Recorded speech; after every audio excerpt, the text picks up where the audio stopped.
അഖിൽമാരാട് 3 വീട് വെച്ച് കൊടുക്കട്ടെ, നല്ല കാര്യമാണ്. 3 വീട് വെച്ച് കൊടുക്കട്ടെ, അത് കൊടുക്കട്ടെ, പറഞ്ഞാൽ മാത്രം പോരാ, കൊടുക്കട്ടെ. എന്ത് കൊടുക്കും, എപ്പോൾ കൊടുക്കുന്നൂടെ പറയാമെന്ന് പറഞ്ഞാൽ ഇപ്പം അതൊന്നും അല്ല കേട്ടോ. പിന്നെ നമ്മൾ മുഖ്യമന്ത്രിയുടെ ദുരിതാശ്വാസ ഫണ്ട് പറഞ്ഞാൽ ഇവർ അഖിൽമാരാട് എന്ന് പറയുന്നൊരു വ്യക്തിയാണ്. എത്ര പേർക്ക് അറിയാം അല്ലേ? അഖിൽമാരാടിനെ കണ്ടിട്ടായിരിക്കത്തില്ല ലോകരാജ്യങ്ങൾ മുഖ്യമന്ത്രി ദുരിതാശ്വാസ ഫണ്ടിലോട്ട് ഈ വയനാടിന് വേണ്ടിയിട്ട് സംഭാവന കൊടുക്കുന്നത്. അത് അഖിൽമാരാടിൻ്റെ ഫണ്ടിലോട്ടായിരിക്കത്തില്ല, അത് മുഖ്യമന്ത്രി ദുരിതാശ്വാസ ഫണ്ടിലോട്ടായിരിക്കും.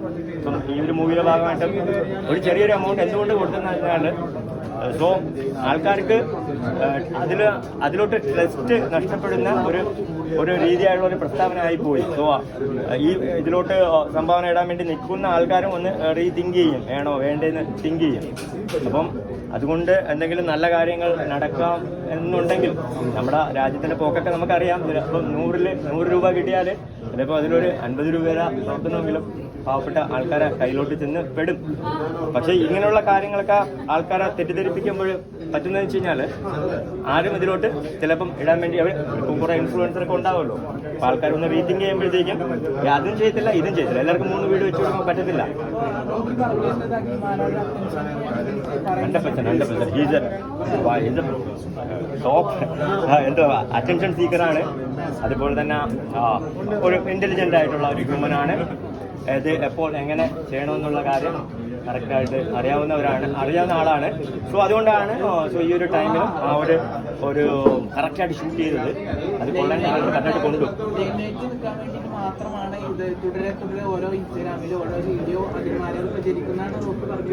ഉറപ്പായിട്ടും ഞാനൊരു കാര്യം പറയാം.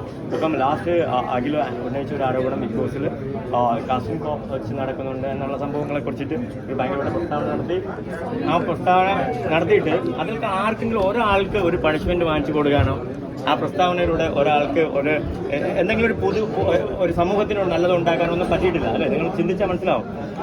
അതിലൂടെ ആർക്കാണ് നേട്ടം ഉണ്ടായെന്നുള്ള കാര്യം ചിന്തിച്ചാൽ മനസ്സിലാവും. ഷോയും കഴിഞ്ഞ് എല്ലാം കഴിഞ്ഞ് എല്ലാവരും പോയി. പക്ഷേ അതിൽ നിന്ന് എന്തെങ്കിലും കിട്ടിയിട്ടുണ്ടെങ്കിൽ പബ്ലിസിറ്റി ആവട്ടെ, മണി ആവട്ടെ, അത് ഫേം ആവട്ടെ, ലൈം ലൈറ്റ് ആവട്ടെ, എന്തായിരുന്നാലും ശരി, അതിൽ കിട്ടിയിട്ടുണ്ടെങ്കിൽ അത് ഉന്നയിച്ച ആളിനാണ് കിട്ടിയിട്ടുള്ളത് അല്ലേ? അതുപോലെ തന്നെയാണ് ഇതും പുള്ളിക്കാരൻ അങ്ങനെ പ്രസ്താവന ഇട്ടു. അത് എല്ലാവരുടെ ഇടയിലോട്ട് പോയി, അത് ചർച്ചയായി വൈറലായി. അപ്പോൾ ആൾക്കാരുടെ ഇടയിൽ അത് ചെറിയൊരു തെറ്റിദ്ധാരണ ഉണ്ടാക്കാനുള്ള ചാൻസസ് ഉണ്ടാകും. ഞാൻ ഒരിക്കലുമില്ല. ഞാൻ എൻ്റെ നാടിനെയും എൻ്റെ നാട് ആര് ഭരിക്കുന്നു, ജനാധിപത്യത്തിനെയൊക്കെ വിശ്വസിക്കുന്ന ഒരാൾ തന്നെയാണ്. ഓക്കെ, അപ്പം അതുകൊണ്ട് ഞാൻ ഒട്ടും യോജിക്കുന്നില്ല. കാര്യം എന്ത് പറ്റുമെന്ന് വെച്ചാൽ പറയാനുള്ളൊരു പ്രയോജനം എന്തായിരിക്കും? നിങ്ങൾക്ക് ഇപ്പം ഈ 1 ലക്ഷം രൂപ ചെറിയൊരു എമൗണ്ടാണ്. നിങ്ങൾക്ക് പറയാം ഒരു മൂവിയൊക്കെ ചെയ്യുന്നതിൽ 1 ലക്ഷം രൂപ നിങ്ങൾ കൊടുത്തോളൂ. എന്തൊരു ബ്രോ ഒരു 1000 രൂപ കൊടുക്കാൻ വേണ്ടി നിൽക്കുന്ന ഒരാളിന് അത് കാരണം ഒരു തെറ്റിദ്ധാരണ ഉണ്ടാവും. ഇത് കൊടുക്കണ്ട, അവന് വീട് വെച്ച് കൊടുക്കാൻ പറ്റില്ല ബ്രോ. ചിലപ്പോൾ അവൻ 1000 രൂപ ഇതിലൊരു ദുരിതാശ്വാസ ഇതിൽ ഒരു 1000 രൂപ കൊടുക്കുമ്പം അതിൻ്റെ ഒരു 500 രൂപ വെച്ച് പാവപ്പെട്ട ഒരാളിനെ കിട്ടിയാലോ. അപ്പം ഇങ്ങനെയുള്ള പ്രസ്താവന മൂലം ഈ പ്രസ്താവന ഉന്നയിക്കുന്ന ആളിന് ഫേമസ് ആകാം, അയാൾക്ക് അതിൽ നിന്ന് എന്തെങ്കിലും നേട്ടം ഉണ്ടാക്കാമെന്നുള്ളത് അല്ലാതെ